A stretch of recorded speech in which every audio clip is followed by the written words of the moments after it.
Oh, Everton are in deep trouble. I don't know if people heard that on YouTube or not. Do you want to play it again, Les, just for people who didn't fully get it? Yeah, that was an angry man in the park end. that's the Upper Gladys. That was it the upper Gladys? He's in the Upper Gladys channel and is in a park end. Ah, fair dues. Hold on, I'm getting a bit of feedback here, but we're back in now. Yeah, there's an angry man in the Upper Gladys saying fucking shite, and Everton were exactly that again today. I think that's 8 games in a row now without a win for the Toffees. Liverpool, Arsenal, Chelsea, Palace, Leicester, all to come before Christmas time. It's just horrible, isn't it? Les Robertson has said, and Rob Vera joined me. Rob, Everton are in deep trouble, aren't they? Yeah, looks that way. I don't know, man. I'm trying my best to muster anything beyond indifference. That 11 out there is full of really 2 types, and maybe those 2 types overlap. That 11 out there, I would say bar Decore, who, for the most part since he's been at the club has been a net positive. I think we can all agree on that. That's a bunch of losers out there. That 11 is full of either losers or guys who are not skilled enough to be starting in a Premier League side that has any chance of even being functional. And some of them are both. Some of them are both losers and guys who aren't good enough. So they and everything about their body language, everything about the effort. I'll just, for full transparency here, guys. I after the penalty, I turned it off. I don't, because there's no point. They have showed nothing for so many weeks in a row in terms of any kind of willingness or grit to get back into anything. There's no resolve. There's no, overcoming adversity or looking like they even care to. Maybe they don't know they're in a relegation fight. Maybe and we're 6 points clear of the drop zone. So maybe we are, maybe we aren't. But again, this is sort of the way the league is structured. If you're in the middle, if you're safe, but yet you're really bad, you also kind of, and I don't know that we're safe, by the way, but I'm just saying that maybe I think they are playing like a bunch of guys who have no objectives. There's nothing to win. And really, I don't know if any of them quite feel yet that there's anything to lose. Maybe they're going to feel that more after we lose 4 more in a row coming up here pretty soon.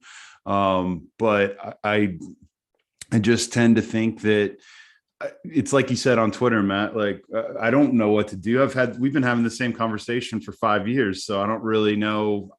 I'm so tired of the conversation that this club is aimless.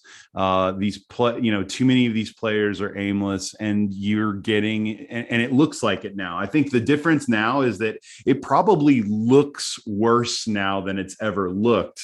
And I know that we've had some bad teams the last few years, but it looks terrible. And if the players are this indifferent, how are fans not supposed to be? The fact that we're, before we hit record, talking about, some of you guys, you two are talking about whether or not you even want to go to the game on Wednesday. I mean, I don't blame you. I wouldn't want to either.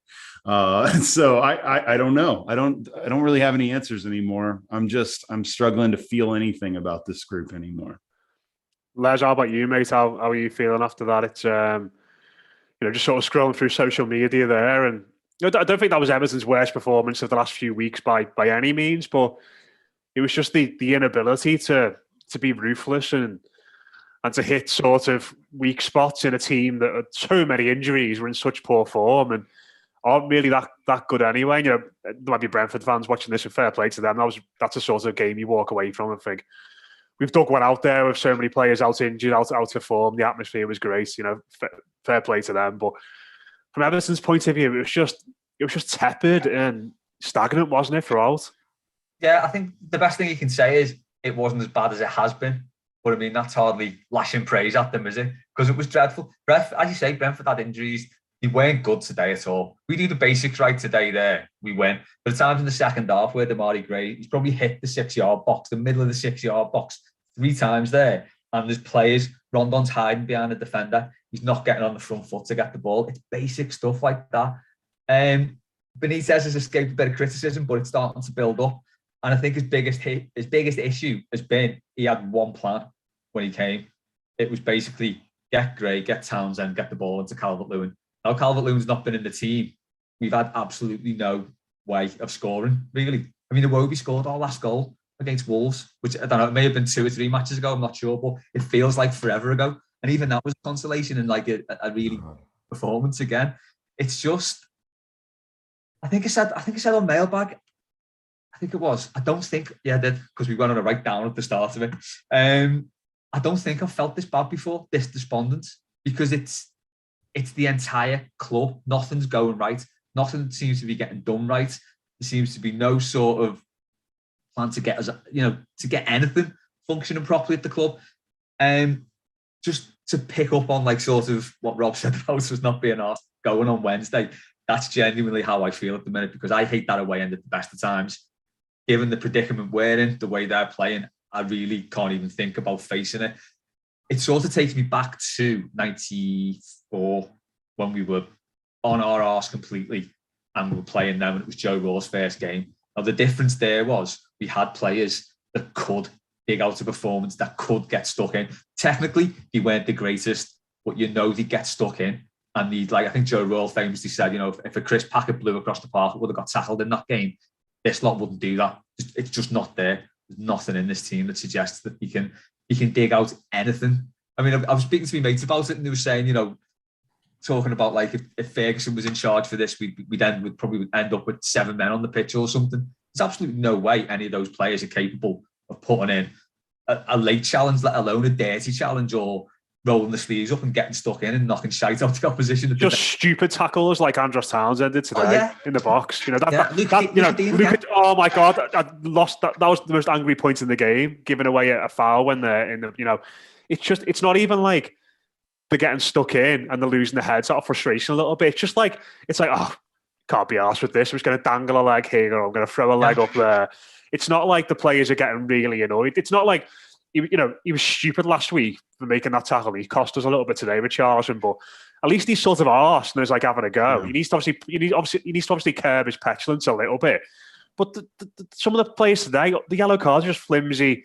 I don't really want to be here today. I've had enough of this. It's self-sabotage. It's self-sabotage. And I think that the one that sort of summed it up for me is even in that first half, when Salomon Rondon, bless him, he was actually a 5 out of 10 today. If fairness to him, which it says a lot in itself. But the lads had the shirt and then he pulled off his back. Yeah. And no one says anything to the referee, even himself. No one puts their hands up, no one appeals. And then when you've got something like which happens with them, which is equally a blatant penalty, if not less so, everyone's around the referee, everyone's screaming, there's that desperation for them to get something, anything out of this game. For us lot, so be it. If we lose, we lose. That's the sort of attitude that's seeped in. I think your point about Richarlison's a good one, because he, in a good way, he's a very selfish player. So he thinks about himself. He thinks about if things reflect badly on him, it reflects badly on his career and his future prospects. So even if he just cares about himself, he cares enough to want to play as well as he can in every single game. And he doesn't. Sometimes he has a stinker, but he will always put the effort in because he cares. He's got that professional pride that he thinks, if I play shit or if the team plays shit, this reflects badly on me as well. And he want that. It seems like too many of them in that team, they're just happy to go out and just stroll around. There's no one like getting a grip of each other and saying, look, we can go on and win this. We can do something in this game, because they could have done there. There was enough on that. I mean, if you look at it, we've got injury problems. There was 2 players missing from that team today. What probably will be our first 11. That's it. And if you can't muster with that player, those players on the pitch, if you can't muster anything meaningful against that Brentford team, you're fucked. There's absolutely nothing you can do with that. Didn't they have a child in goal as well? Yeah. Didn't put him under any pressure. No balls into the box underneath him or anything. No one giving him a little bump here and there to try and ruffle him out. I think did he have 1 save to make in the entire game? That was in the first half. That was it, yeah. There's no pressure on him at all. Yeah, the dead looks on the faces is just the worst, the most insulting part of it. For all the narrative around Richarlison having a disappointed, upset, petulant look on his face. To Les's point, at least I can point out and count on one hand, and it wouldn't even take the full hand, by the way, the number of players in that entire Everton squad that actually care. And, I understand. And I'm always one of the first to say that sometimes we as fans shouldn't overly analyze nonverbal cues and body language and tie that directly to whether or not a player cares or not. But if you see it enough for a prolonged period, and to the context that Les just referred to, playing against a promoted side who was full of injuries, who played terribly themselves. I mean, if you can't muster that, I'm willing to accept in a season like this that we are basically in jail this season in terms of, okay, we don't have the tools to improve the squad this season because of a combination of money and lack of depth. And of course, just having players that there's all kinds of context, whatever.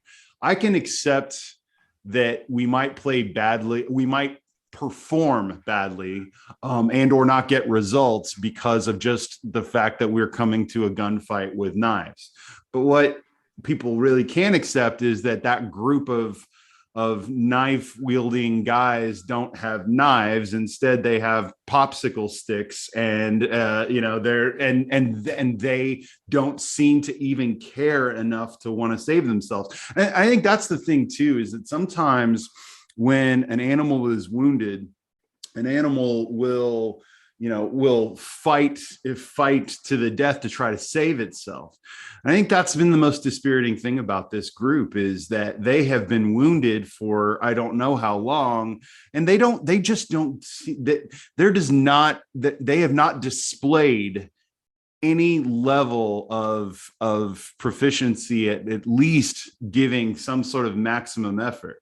And by the way, if we're going to lose these games, and it comes back to these to how much this club and this manager, and by the way, he's not any different than the last few managers as well, they are such slaves to this conventional wisdom that, well, we can't play young players because God knows that if we played young players, they would walk out onto the pitch in a Premier League match and just magically explode into dust and would ruin their careers.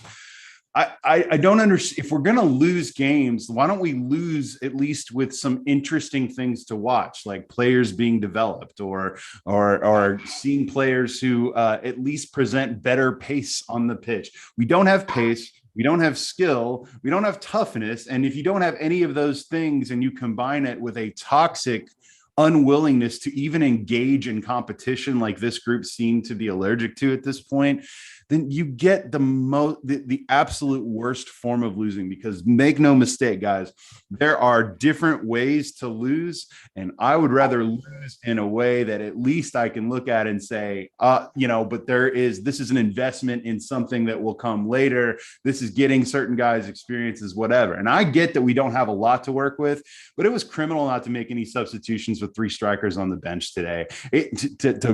What is better, Solomon Rondon, who has experience but has no ability left, or a young player with no experience but has ability at least? I'd rather see the young player. I'd rather see at least something different. But this whole idea that, well, there's nothing he can do but run Solomon Rondon into the ground, who, as you said, was not the worst player on the pitch today, is symptomatic of a greater unwillingness or inability to think outside of the most basic of boxes.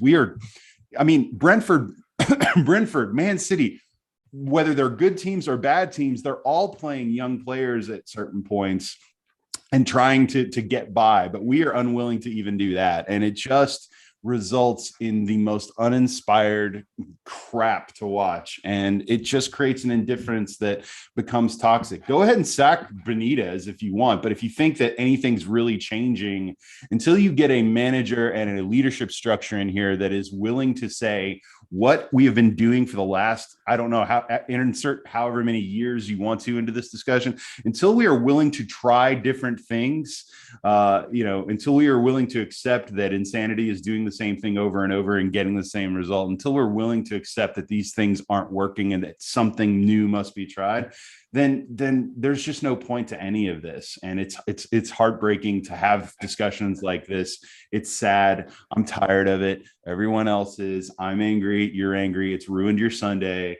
I don't know what to tell you guys, but until Everton start caring, why should we?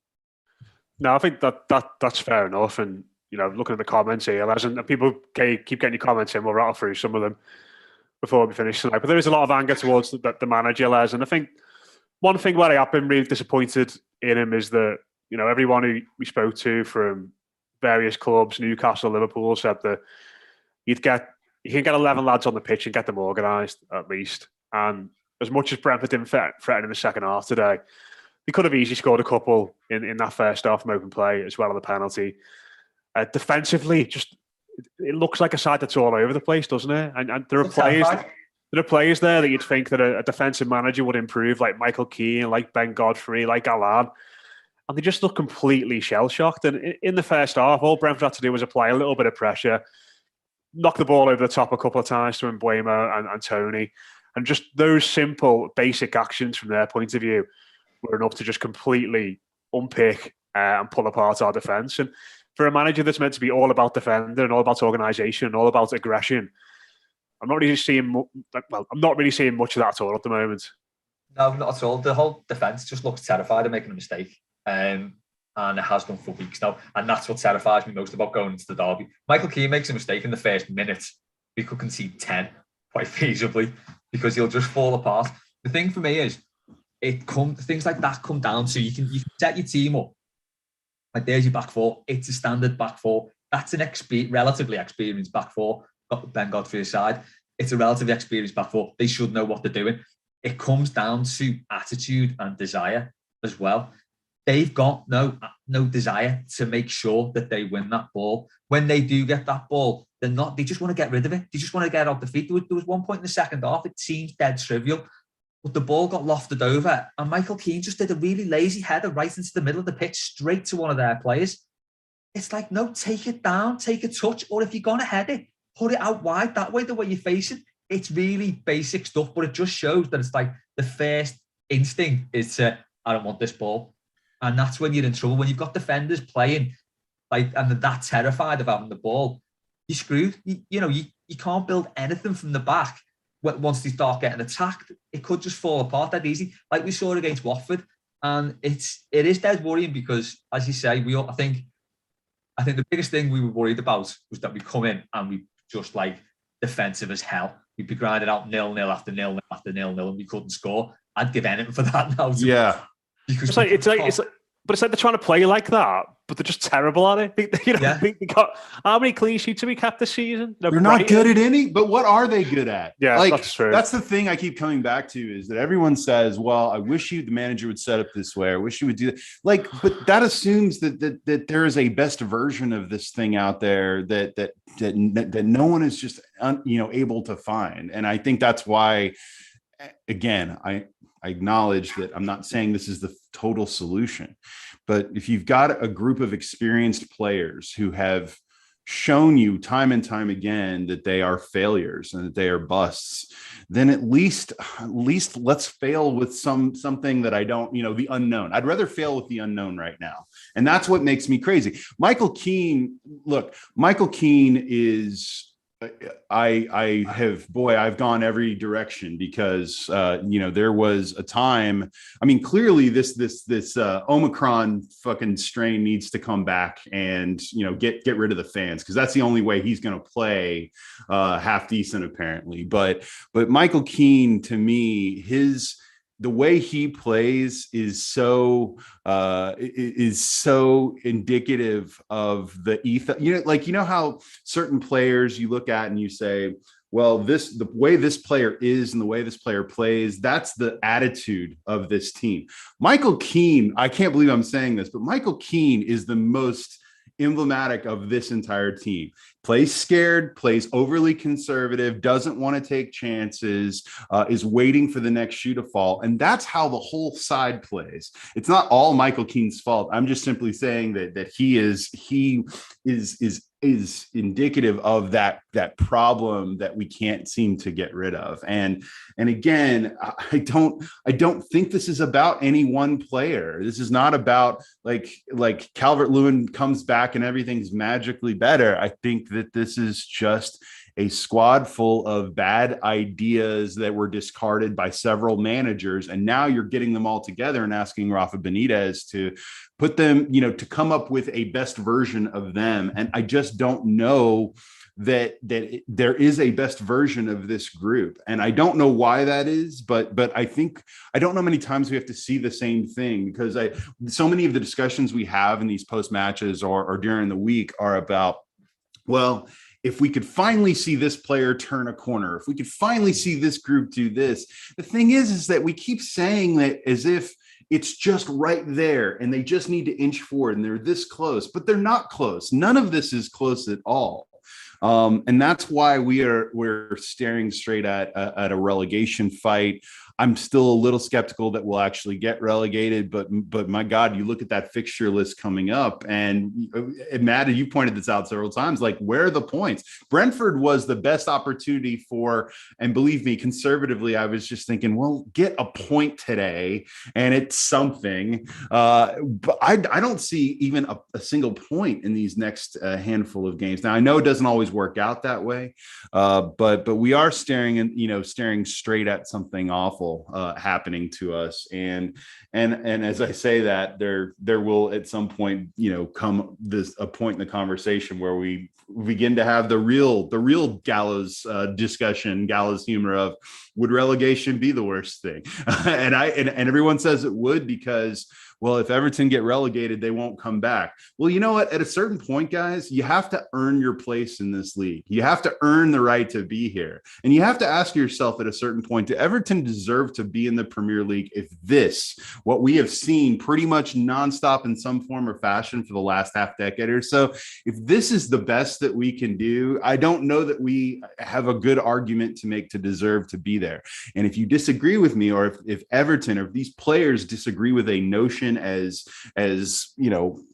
potentially hyperbolic as that they don't deserve to be in the Premier League, well, then show me why you do, because they have not shown any signs of life now for months. We're now into the months, guys. We're not into this has been bad for a couple weeks or it's an injury here or there. There is a cloud and a cancer that is stuck into this group that I don't know what it's going to take, but it feels increasingly like we're going to have to talk about extreme measures at a certain point, because all of these sort of, working around the edges or thinking that a manager is going to come to save us. A manager is not going to save this thing, guys. It is going to take a complete overhaul of this squad, and some selling of players that you like, and some reinvestment and hoping that some of those things go well. And even then, that might not be enough. But clearly, this group is a net negative on every level, and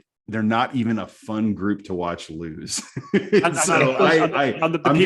don't know what else to say. The people who put this group together as well, Rob, are a massive net negative as well. Yes, I know we spoke about it in the week, but I feel like it's important to mention it at this point. The people who've assembled this rabble of shithouses should not go without any kind of mention. Sorry, Les, were you going to make a point there, mate? No, I was just going to say the thing about relegation. It's the way it's sort of rearing its head again, and it wouldn't be a great reset for the club. It wouldn't. I mean, I can see why people think you get bored and you think, you know what, it must be better than this. get relegated. We might be decent every 2 months. I'm not saying relegation would be good. No, I'm just saying that we have to earn our place here, and we're not earning it right now. If you look at it from one perspective, we are the actual ideal non-top 6 team because we get beat by the top 6 all the time. We're likely to fuck up against smaller teams for a bit of comedy value, and we just sort of exist. We're the perfect fodder basically for this league, and we have been for years. But I think, I'm not saying you were saying this, Rob, but there is a little bit of a prevailing feeling. It's been at the club before that if you get relegated, you can sort of reset. And I don't think it works like that because we're basically consolidated as a really dull and boring mid-table team. We can't make the step up from that to a reasonable team. If we're in the Championship, there's absolutely no way we can go from that level down there to be even competent in that league, I don't think, because it'll be a battle every week. We will be the massive club in that division that everybody wants to leather, and they probably would, given the state of it. And this from the top down with the club, it goes right through, and it's affected the fans now, because I have not been to a game where there's been a good atmosphere for a long time. Man City away was dreadful. QPR was rubbish. Home games are terrible. It's just, and I can see why, because you go to the game and you think, I can't be asked with this. I cannot be bothered. I was speaking to my dad before and we were thinking about giving up season tickets, saying if we pick and choose our games, it becomes more enjoyable then, because you kind of make it about, right, we're going to that game and we'll just go all out. We'll go into town for something to eat and some drinks beforehand. We'll go to the game, we'll go out afterwards. It becomes a bit of an occasion. At the minute, we're getting over there at 2:00 and getting back home by 5:30. And you've seen absolutely nothing. And I imagine that's how a lot of people feel. You get there, you're waiting for them to do something on the pitch. They're obviously waiting for us to do something. And it's like, everyone's just standing blankly, blinking at each other.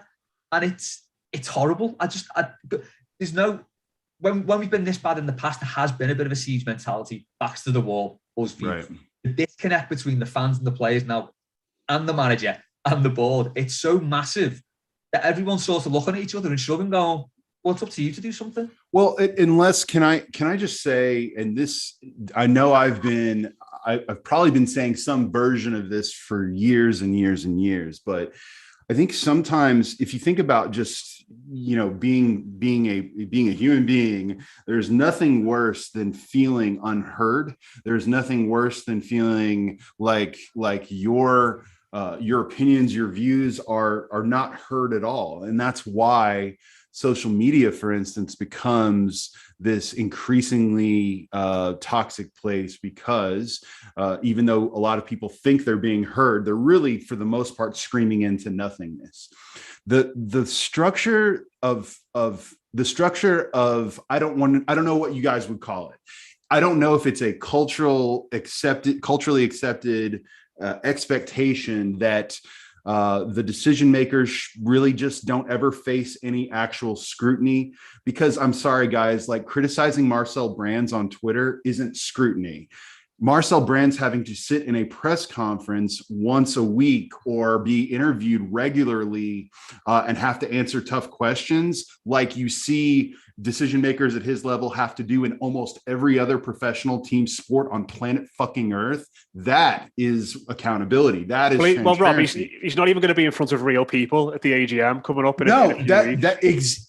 Exactly. And that is, to me, what we have here is our frustrations boil over and boil over. We get angry. We yell into the nothingness void of social media.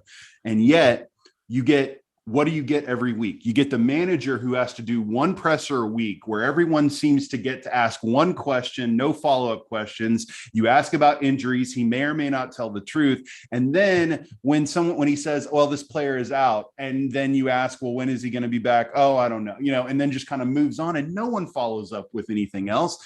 And you have that kind of expectation here, that kind of setup that allows the decision makers at Everton to, I'm sorry, all they have to do is delete Twitter. If they do that, their lives are pretty comfortable for them, unless there's someone who is confronting them while they're out in in the town eating their dinner. They don't face real scrutiny, and so what are we left with? We are left with an organization that in almost any other sport, these decision makers would have all been fired years ago.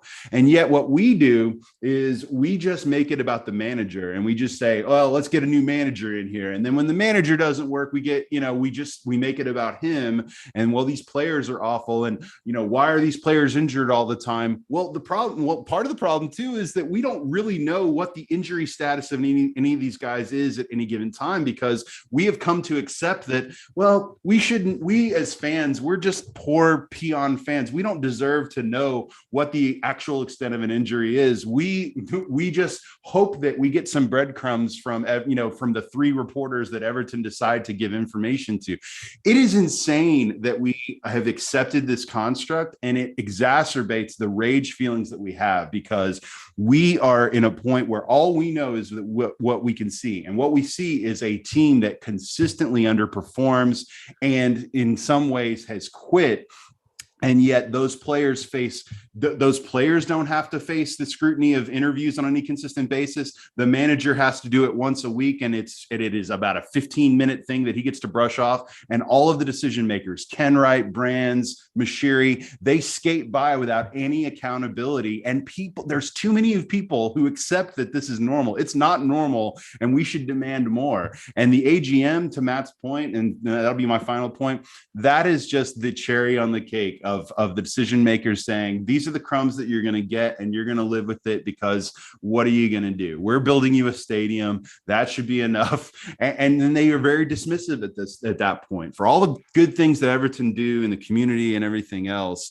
The way in which the adversarial way that they operate with their fans is part of a larger structural problem that says that accountability does not have to exist. And accountability, guys, is not a really quippy thing on Twitter that gets retweeted a bunch of times. Accountability is decision makers having to sit down and actually face tough questions. And until those things happen, there's no real incentive for actual structural change to occur at Everton. And that's just the bottom line.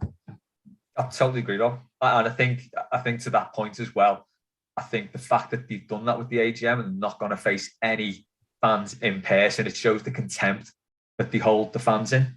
And they're just happy to skate along, as you said, as they are, because there's no accountability there. They should be taking tough questions from fans, and they bottled it. And that just shows the contempt that they hold everyone in.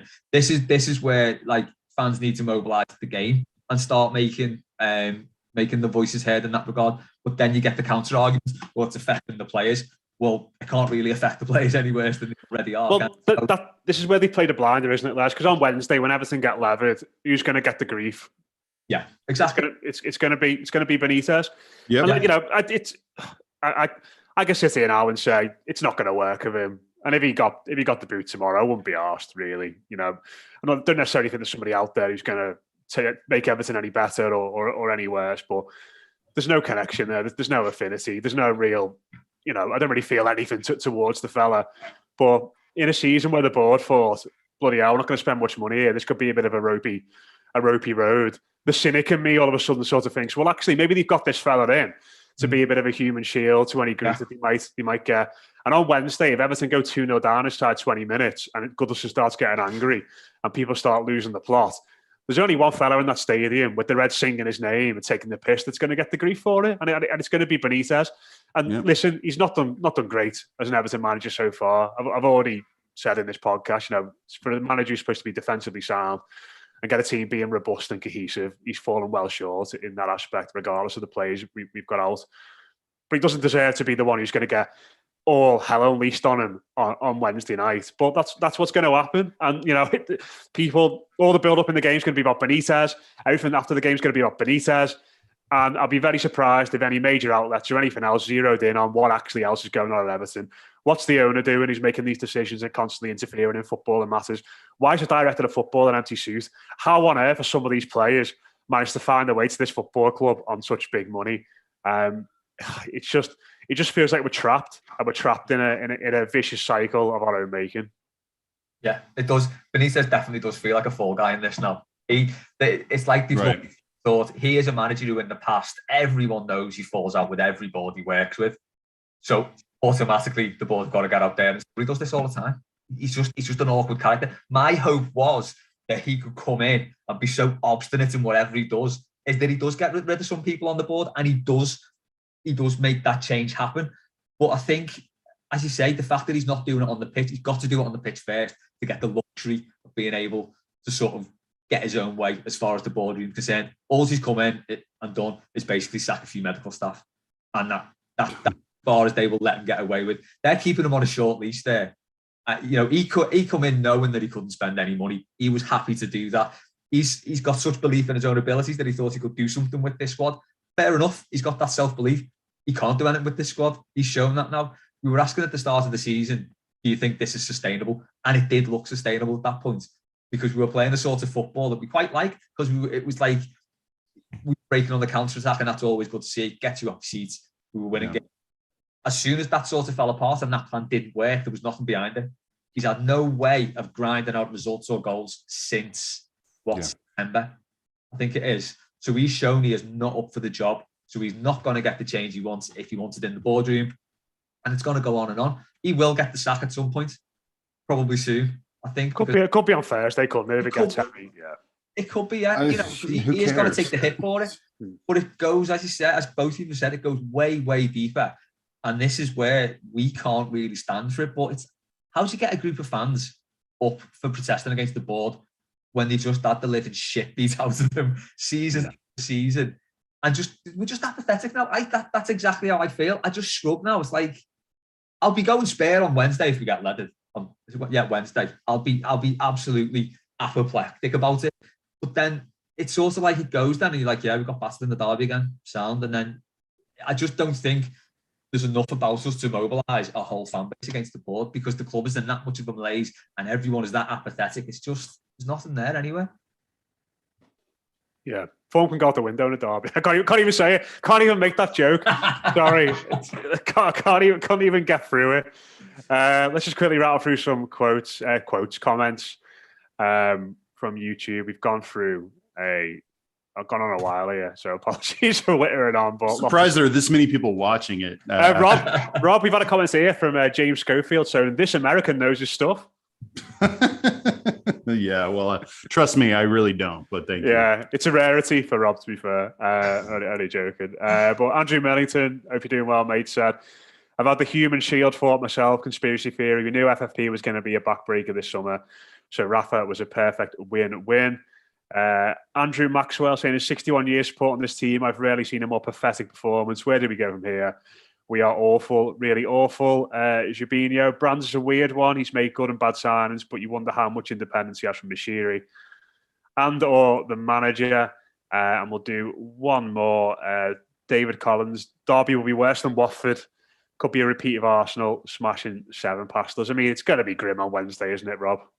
Yeah, well, it is. And that's what happens when bad teams play good teams most of the time. And I think that's the thing that I think that's, again, coming back to that point. Like, I do sometimes think that we romanticize the notion of the heart, and everyone hates the P word, the plucky Everton, but I have sometimes recognized the limits of just simply having an untalented, hardworking team, that there's a ceiling there for sure, but there's nothing worse than an untalented, non-hardworking team. And that's the problem. I think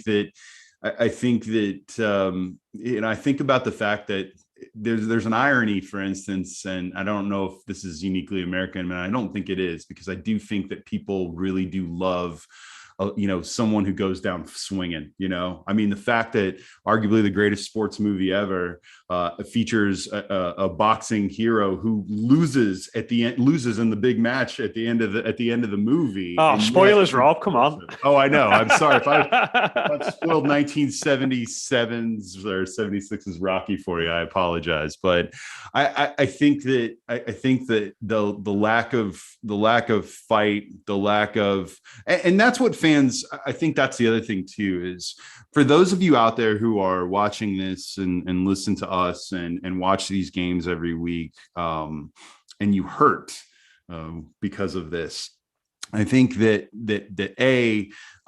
your feelings are totally valid, because that you have invested something, or your parents' lineage, whatever, has invested you in this, and it matters to you. And don't ever take the fact that I get to these dark, sad, and different places and think that it doesn't matter. I mean, it does. Inside me, quietly, my heart is breaking over all of this.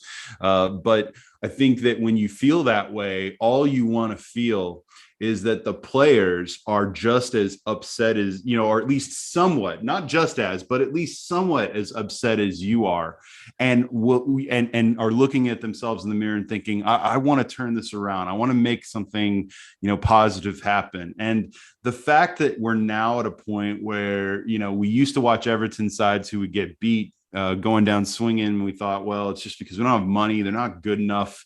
And that was probably true then too. I think the difference now is that now we're looking at a side who don't have any fight.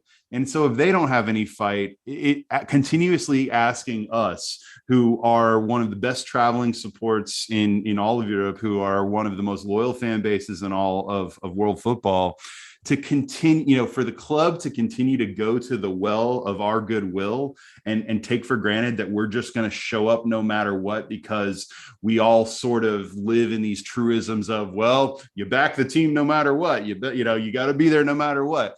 At a certain point, there's something abusive about this club continuing to go to the well of our goodwill over and over and over again without giving us something in return. And I don't necessarily when I said that before, it used to mean trophies or winning. Well, now it's just basic effort. A goal. Any goal. Yeah, a goal. Yeah, the fact that we can't look at these players, and I'm not saying all of them, but 90% of them.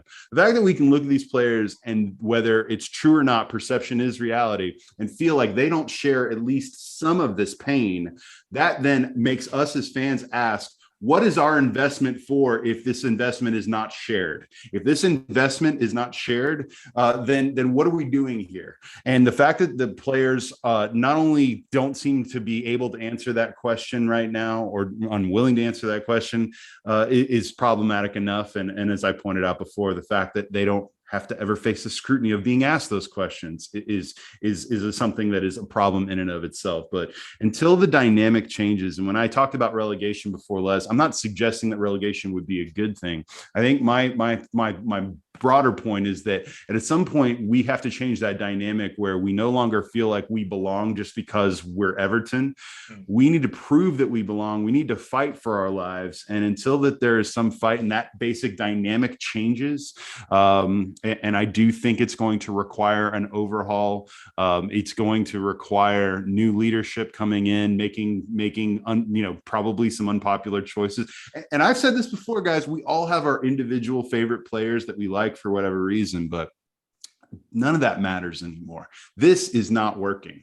And for this to start working, the entire mix has to be changed. But the first thing that happens before we talk about managers, before we talk about a center half who's going to solve everything, or a striker who's going to solve everything, or what have you, is that the basic social contract between the fans and this club has to be restored on some level. And until we can at least expect basic professional efforts out there, not even asking for anything exceptional. To Les's point, if we had given basic effort today and done just some basic things right, we probably win the game, or at least we get a point. But until we get those things back consistently, you can change the window dressing, but the house inside is rotten, and that's the problem. And until that changes, we're going to be having these same conversations over and over and over again. We've had a few comments. Les actually saying Rob should be CEO of the football club. I'll be up for that. Yeah, God help me. Definitely. I can't lose any more hair, I guess, right? So, yeah. Get Andros to give you a hair transplant tips. You'll be sound. Hey, Andre, that's the one thing he's got going for him, right now. The hair is still hanging on. So good for him. Been a bit rubbish recently again. I think it's ever since I outed him as my tip for player of the year. He's been rubbish ever since. Hey, get Ching Tosin back on the pitch. He can solve some of these problems, right? He's not getting on today. My word. I mean, good job we gave Ellis Sims that 3-year deal as well. Yeah. You know, Why would, and by the way, why Ellis Sims signed that contract, but everyone who's stressing about, well, why doesn't Lewis Dobbin sign this? Why would Lewis Dobbin has to be looking at a manager who says every week that there's no point in playing young players that's at his position. Why would he sign a contract to stay here? He probably he'll probably go somewhere else and at least have a shot to play. That dynamic has to change too, by the way, because these old conventional ideas about young players somehow just being so fragile that they can't possibly set foot on that pitch without everything being a disaster. It's a disaster already. So, some of these things just have to be rethought. Final word to you, Les. How are you feeling ahead of Wednesday? I don't know if people heard that, but oh my god, yeah. I'm convinced more than ever now that we should just all boycott it on Wednesday. I'm sure looking forward to how much people melt down, to be honest. But if nobody turned up and then the Reds all turn up with all the banners like they usually do, like a load of knobheads giving it loads, and there's no one there to give it loads to, that would be brilliant. If we all leave after they go 2-0 up after 20, that could also work. I'm already making contingencies that we're not parked somewhere where we can block in, so we definitely can get off early if we need to, because we will. I'm planning way ahead with this one. Dear me, yeah. I'm not looking forward to it. Heavy stuff. I know we've waited on a little bit there, but cheers to everyone for watching. Really appreciate all the comments. Thanks for listening. If you're listening to the podcast as well, hope you can enjoy the rest of your Sunday. We'll all get through this week together. That's the only thing I can promise you about that. Can't promise Everton's efforts, can't promise any points, but we'll be here to provide these group therapy sessions throughout the course of the week. Cheers to Les Roberts. Cheers to Everton's CEO in waiting, Rob Vera. If you can get over here at Christmas, mate, maybe it's time to put that CV in through the Finch Farm door. You never know. Yeah. Oh yeah. I'll do a nice PowerPoint presentation. I'm sure they'll be impressed. But we will leave it there today. Again, thanks everyone for listening. Enjoy the rest of your weekend.